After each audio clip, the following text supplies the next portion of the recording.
It's stuffy in here, hard to breathe. Go, Gadget legs! It really should be illegal to keep this many pets in the house. 3 men were responsible for the creation of Inspector Gadget. Those men were Bruno Bianchi, Jean Chapelain, and Andy Hayward. In 1981, the founder of the French animation company DIC, Jean Chapelain, approached former Hanna-Barbera writer Andy Hayward to establish an American branch of DIC. You see, at the time, DIC had been making cartoons for the European market and then dubbing them, selling them to the US. But Chapelain decided it would be more lucrative to just create a cartoon for the US market and then release it in Europe. Jean chose Hayward because of his long career working for Hanna-Barbera and his eagerness to head up his own studio. Andy Hayward then got the idea for making a cyborg bumbling detective from a superhero spoof that he had written called Blue Falcon and Dynamite. The show featured a cybernetic dog with a bumbling superhero. And remember, Dexter, it's a goofy idiot sidekick that makes a superhero super. This gave Hayward an idea. What if he combined the characters into one? He then took inspiration from a variety of sources, such as the $6 Million Man, James Bond, the Pink Panther, and Mission Impossible. But a large part of Gadget's origin came from the spy comedy TV series Get Smart. Oh, yes, I remember now. Missed it by that much. Animation director Bruno Bianchi came on board and designed Inspector Gadget, modeling the character on himself and Andy. It took 350 drawings to break down our famous bumbling inspector. This was because it was important to keep continuity in how to present each gadget. You could not have one week Gadget uses his helicopter ability from his back, the next week coming out of his head. It would have been a logistical nightmare for both the writers and animators. Go, Gadget Brella! Go, Gadget Copter! This is getting pretty silly. Once they finished designing Inspector Gadget and animating the pilot, it was aired in a few select markets. But a new problem arose: copyright, specifically MGM copyright. Hayward and the team received a threatening letter from the powerful film studio. In their opinion, Gadget bore a striking resemblance to another bumbling inspector, Inspector Jacques Clouseau. It didn't help that when the pilot's special aired in Florida, the Tampa Tribune advertised in as, quote, Inspector Gadget, the bumbling inspector from the Pink Panther series, takes a look at Gadget. Sunday, December 5th at 4:30 p.m. on WFOA Channel 28, end quote. So the character's mustache was removed to avoid the wrath of the powerful film studio. And last but not least, never bring your dog to the ski slopes.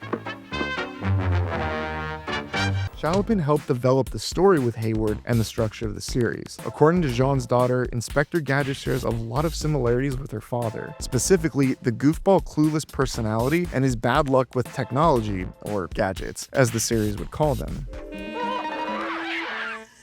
Wowzers!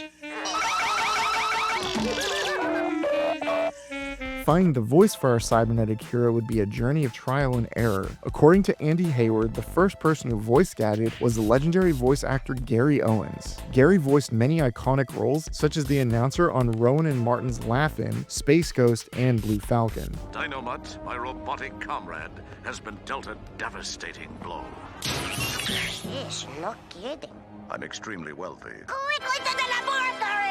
Even though Gary was determined to not be the right fit for Gadget, he came up with his iconic catchphrase, Wowzers! This happened when Owens looked at the character's design and he said, wowzers, that's really neat. However, Owens' voice was too deep and cool, which did not fit the bumbling hero that Andy was looking for. The second person who voiced him was actor Jesse White. White's most memorable role is the MagTag repairman for MagTag appliances. However, it was determined that he was just not the right fit for the part. Racking his brain to come up with who he thought could voice the main character, Hayward reached out to his friend Roby London, a writer at Filmation, for advice. He talked about the characters and said that he was looking for someone like the star of the inspiration of Gadget's personality, the star of Get Smart, comedic actor Don Adams. London then asked him if he had asked Don Adams, to which Andy said, "That's genius," and then hung up. When Hayward asked Don to voice the character Adams, he just said, "How much?" And the rest is history. Don Adams would later tell Andy that, next to Maxwell Smart, the role that people would approach him to talk about was Inspector Gadget. He said many children and adults would tell him how much the character had a huge impact on their childhoods. Adams was very protective of the character, and years later, when asked about the live-action adaptation, Adams would say, quote, "It's a piece of crap," end quote.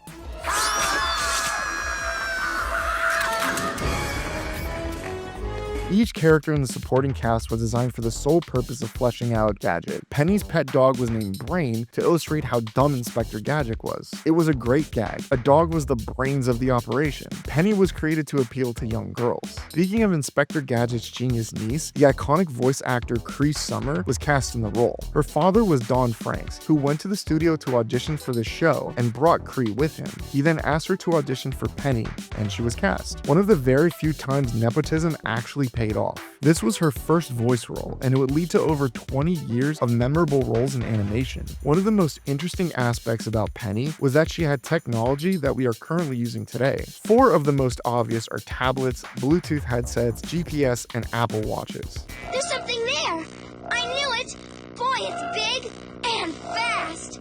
If it would only come closer, I might be able to get a picture scan. As for Gadget's nemesis Dr. Claw, another legend in the animation world, Frank Welker, was brought in to help develop the mysterious villain. Welker has played many iconic roles, one of the biggest being Fred from Scooby-Doo. Frank later revealed that he based Dr. Claw's voice on R&B singer Barry White. One of the biggest jokes of the series is that Claw thought that Gadget was his arch nemesis, but in reality, it was a little girl who was responsible for foiling his plans. Dr. Claw was one of the biggest mysteries of the show that would take decades to solve. In the series, we never saw what the character looked like, but in 1992, Tiger Toys released a series of Inspector Gadget action figures and released a Dr. Claw action figure with a sticker that concealed his face. Once the sticker was removed, we finally saw who was in the shadow. Malcolm McDowell? This disappointed fans. Many said it was because it was revealed outside of the cartoon or even in a video game. But to be fair, after decades of the mystery, nothing you could have presented to fans would have lived up to what was in their heads. We never did find out what his crime organization MAD stood for, though.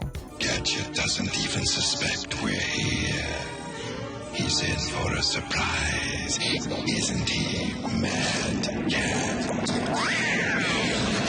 Another iconic aspect of the show was the theme song, which was created by Shuki Levy. You may not know Levy by name, but if you grew up in the 80s and 90s, you would know his work. He was responsible for the theme songs from such classic shows as The Real Ghostbusters, He-Man, Power Rangers, and Digimon. The song was based on a piece of orchestral music in the Hall of the Mountain King, which was composed by Edvard Grieg. The series was a massive hit and was a cash cow for Deep, and it wasn't just the ratings. One of the biggest profits of the show was its merchandise. Toys, lunchboxes, watches, stickers, and apparel flew off the shelves in the 1980s. The series lasted 86 episodes, which were split up into 2 seasons. It would be rerun for years with solid ratings. Eventually, in 1992, a Christmas special would be produced, and that reunited the original cast. Then in 1995, a spin-off, Gadget Boy and Heather, was released. The show was not a huge hit, but it had its fans, and Don Adams voiced the main character. A few other cartoon specials were made that had Inspector Gadget now voiced by Maurice LaMarche. Maurice had also voiced Chief Quimby in the original series. LaMarche was also the first person to play a live-action Inspector Gadget when he guest starred as Gadget in the Super Mario Super Show. Inspector Gadget!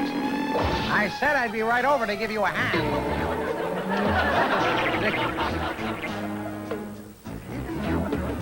The character would eventually get a live-action adaptation starring Matthew Broderick in the titular role, but the film missed the mark and was not well received by fans. It was a moderate hit, and a direct-to-DVD sequel was made, which bombed. Finally, in 2015, a revival of the series was created that aired on Teletoon, Boomerang in France, and Netflix. This time, the show was CG animated and was a continuation of the original series. Gadget was now voiced by Ivan Sherry, and Penny was voiced by voice actor megastar Tara Strong. The revival did not do well. Older fans felt that Gadget got less screen time, while most episodes focused on Penny and Brain. The drastic change in animation did not help, and many felt the show had been dumbed down. It ended its run in 2018. In 2019, a new live-action Inspector Gadget movie was being developed at Disney with SNL writers Mikey Day and Streeter Seidel writing a script for the film. However, as of 2025, the movie seems to be in development hell. There have been no updates, and rumors from industry insiders state that it has been shelved for years. Still, Inspector Gadget has left a lasting impression on pop culture, creating lifelong fans. Many have pointed out that what makes Inspector Gadget so appealing to everyone is that he never gives up. He is not the smartest superhero and tends to create chaos wherever he goes, but he never stops trying. He doesn't help for clout or profit. Rather, he tries because he knows it's the right thing to do. His heart is always in the right place. Inspector Gadget has 3 things that we need in the world today: compassion, courage,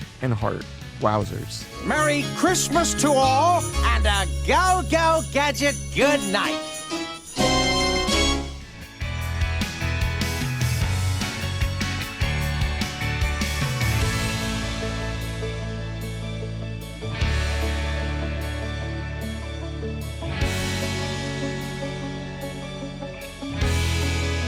Thank you for clicking on our video, everybody. If you like what you saw here, please make sure you like the video and subscribe and share with your friends who like this sort of content. Joe Blow was created by movie fans for movie fans, and we appreciate your support.